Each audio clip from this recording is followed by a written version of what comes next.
नमस्कार साथियों, जय हिंद, वंदे मातरम। स्वागत है आपका अपने YouTube channel zero to hero A to Z पर। अगर आपने बीपीएससी में हिंदी भाषा को सेलेक्ट किया है, तो जी हाँ, आप बिल्कुल सही जगह पर हैं। यहाँ पर आपके बीपीएससी सिलेबस में दिए गए सारे एनसीईआरटी को कवर किया जाएगा। 6 टू 8 हिंदी भाषा के जितने भी चैप्टर्स हैं, सबको कवर किया जाएगा। ये आपके लिए बहुत ही इम्पोर्टेंट है। अब बिना किसी देरी के शुरू करते हैं। चैप्टर नंबर 4 दीवानों की हस्ती भगवती चरण वर्मा ने इसको लिखा है, जो कि एक कविता है। अब फ्रेंड्स, हमें यहाँ पूरे चैप्टर्स के मतलब को नहीं समझना है, पूरे उसके मीनिंग को जानने की ज़रूरत नहीं है। हमें बस उसके सारांश को, उसके समरी को देख लेना है। पहले हम पोएम को एक बार पढ़ लेते हैं, उसके बाद डायरेक्ट उसके समरी पर आते हैं। हम दीवानों हम दीवानों की क्या हस्ती है, आज यहाँ कल वहाँ चले, मस्ती का आलम साथ चला, हम धूल उड़ाते जहाँ चले। आए बनकर उल्लास अभी, आंसू बनकर बह चले अभी, सब कहते ही रह गए, अरे तुम कैसे आए कहाँ चले। किस ओर चले ये मत पूछो, चलना है बस इसलिए चले, जग से उसका कुछ लिए चले, जग को अपना कुछ दिए चले। दो बात कही दो बात सुनी, कुछ हंसे और फिर कुछ रोए, छक्कर सुख दुख के घूंटों को हम एक भाव से पिए चले। हम भिखमंगों की दुनिया में हम भिखमंगों की दुनिया में स्वच्छंद लौटा कर प्यार चले, हम एक निशानी सी उर पर ले असफलता के भार चले।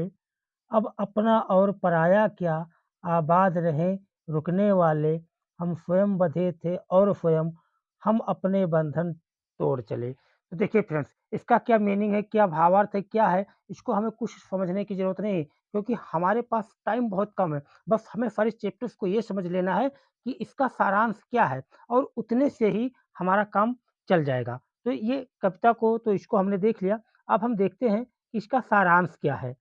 सारांश की ओर चलते हैं, यहाँ से सारी चीज़ें क्लियर हो जाएँगी। तो हमें क्या करना है, पहले इसके सारांश को, पहले हमने कविता को पढ़ लेना था, कविता को हमने पढ़ लिया, और उसके बाद क्या करना है, अब हमें इसके सारांश को देख लेना है, और इससे बनने वाले जो 2, 3, 4 क्वेश्चन जो बनने वाले हैं, उसको देख लेना है। बस उतने से ही आपका काम हो जाएगा। तो देखते हैं सारांश क्या है। इस कविता में दीवाने अर्थात मस्त जीने वाले उन वीरों की मनोदशा का वर्णन है, जो मातृभूमि को स्वतंत्र कराने के लिए अपनी जान हथेली पर लिए फिरते थे। ये कविता देश की आज़ादी मिलने के पहले लिखी गई है। भगवती चरण वर्मा ने इस कविता को जो है देश की आज़ादी से पहले लिखा था, और इन्होंने इस प्रकार से एक नया एनर्जी, एक नया ऊर्जा भरने का काम किया, जिससे युवाओं में एक एनर्जी आ जाए, एक ऊर्जा आ जाए, और वो अपने देश की आज़ादी के लिए जो है लड़ सके। देखिए इसका सारांश क्या है। दीवानों की हस्ती नामक इस कविता में दीवानों की मनोदशा और क्रियाकलापों का वर्णन है। ये दीवाने वे वीर हैं जो देश को आज़ाद कराने के लिए अपना सर्वस्व समर्पित कर देने की भावना रखते हैं। उनकी भावना में देश प्रेम तथा देशभक्ति कूट-कूट कर भरी है। आज़ादी के उन दीवानों को देश की महानता सर्वोपरि लगती है। देश को स्वतंत्र कराने की चाहत में वे अंग्रेजी सरकार से यहाँ-वहाँ बचते फिरते हैं। वे बेफ़िक्र रहने वाले हैं। उनकी टोली पर अंग्रेज़ी सरकार के डर का कोई असर नहीं होता। वे मस्त प्रकृति के लोग, जहाँ भी जाते हैं, वहाँ खुशियाँ छा जाती है। एकदम से मस्त मौला, उनको और किसी से कोई मतलब नहीं, बस उन्हें सिर्फ़ मतलब है इस चीज़ से कि हमारे देश को स्वतंत्रता मिले। उन्हें देखकर कुछ लोग हर्षित होते हैं, जबकि उनकी यह दशा अंग्रेज़ी सरकार से बचकर घूमने-फिरने की स्थिति में क्या होता है कि कुछ लोग देखकर उनकी आँखों में आँसू आ जाता है। वह जल्दी वापस आ जाता उन्हें जल्दी वापस जाता देख लोग उनसे पूछना चाहा कि तुम अभी तो आए हो और अभी किधर जा रहे हो? बेफ़िक्री में जीने वाले लोगों ने उनसे अपने आने के बारे में ना पूछने को कहा। उनका काम एक जगह रुकना नहीं है। वे लोगों की मुसीबतें तथा दुःख लेने तथा अपनी खुशियाँ देने का प्रयास करते हैं। उनका कहना है कि वे सुख-दुःख को समान भाव से ग्रहण करते हैं। उन्हें अपने लक्ष्य की ओर बढ़ते ही जाना है। वे दुखों तथा अभावग्रस्त लोगों के बीच अपना प्यार लुटाकर चले जाते हैं। उन्हें अपनी असफलता के प्रति दुःख भी है, क्योंकि देश को स्वतंत्रता दिलाना इतना आसान नहीं है। वे देशवासियों को आबाद रहने की शुभकामना देते हुए अपने लक्ष्य की ओर बढ़ जाते हैं। उन्होंने अपने आने-जाने तथा बंदी रहने या स्वतंत्र रहने के नियम से स्वयं बनाए थे, वे उस बंधन को तोड़कर आगे जा रहे हैं। यहाँ पे पाठ का सारांश निकल कर के आता है कि जो हमारे क्रांतिकारी थे, वो एकदम से दीवाने थे, स्वतंत्रता के दीवाने थे, मस्ताने थे। उन्हें कभी जेल होता था, कभी अंदर जाते थे, कभी बाहर आते थे, तो उन्हें इस चीज़ से कोई भी तनिक भर संकोच नहीं होता था कि आगे कल क्या होगा। आज जो हमारे पास प्रेज़ेंट टाइम है, उसी में जो है वो खुश रहते थे, उसी में जो है वो मस्त रहते थे।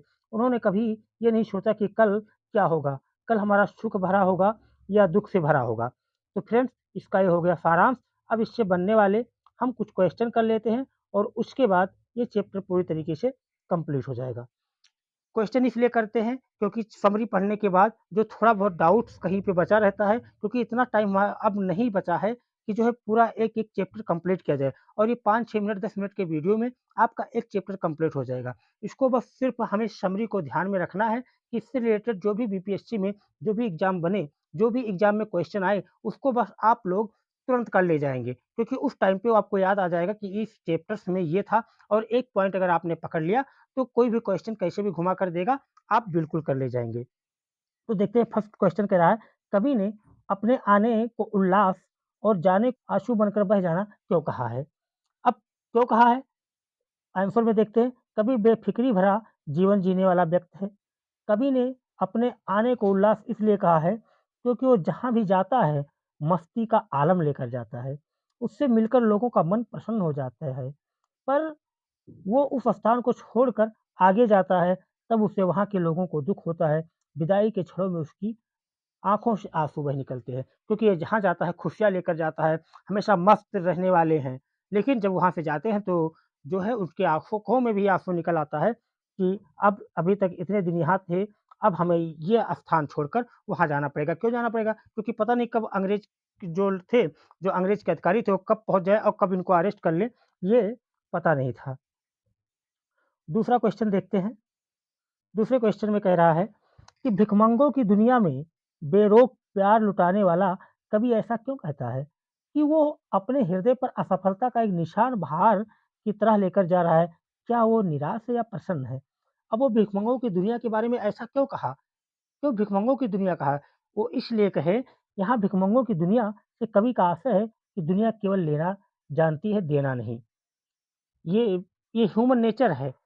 जो दुनिया के जितने भी लोग हैं बस उनको सिर्फ़ क्या लगता है, इस कवि भगवती चरण वर्मा के अनुसार जो है, जो कवि है उनके अनुसार क्या लगता है कि दुनिया केवल लेना जानती है, देना नहीं। कवि ने भी इस दुनिया को प्यार दिया पर इसके बदले में उसे वो प्यार नहीं मिला, जिसकी वो आशा करता है। कवि निराश है, वो समझता है कि प्यार और खुशियाँ लोगों को जीवन में भरने में असफल रहा। दुनिया अभी भी सांसारिक विषयों में उलझी हुई है, इससे लगता है कि कवि निराश है। Next question. हाँ, कविता में ऐसी कौन-सी बात है जो आपको सबसे अच्छी लगी? कविता में कवि का जीवन के प्रति दृष्टिकोण अच्छा लगा। कवि कहते हैं कि हम सबके सुख-दुःख एक हैं तथा हमें एक साथ ही इन सुखों और दुखों को भोगना पड़ता है। हमें दोनों परिस्थितियों का सामना समान भाव से करना चाहिए। ऐसी दृष्टिकोण रखने वाला व्यक्ति ही सुखी रह सकता है, विशेष तौर पर इसमें बेफ़िक्र और मस्त जीवन जीते हुए दूसरों को खुशियों का ध्यान रखने का संदेश दिया गया है। टोटल चैप्टर्स में जो समरी है और इसका जो भावार्थ निकल कर आता है कि हमें हमें एक-दूसरे के सुखों में जिस तरीके से हम साथी बने रहते हैं, उसी तरीके से हमें उनके दुःख में भी साथी बना रहना चाहिए और हमें बेफ़िक्री और मस्त जीवन जीते हुए दूसरे को एक अच्छा मैसेज दिया जाए, उनके भी सुख में शामिल हुआ जाए।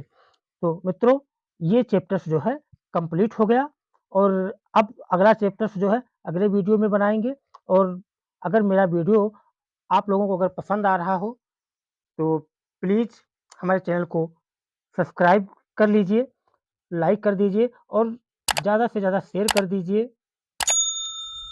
जय हिंद, जय भारत।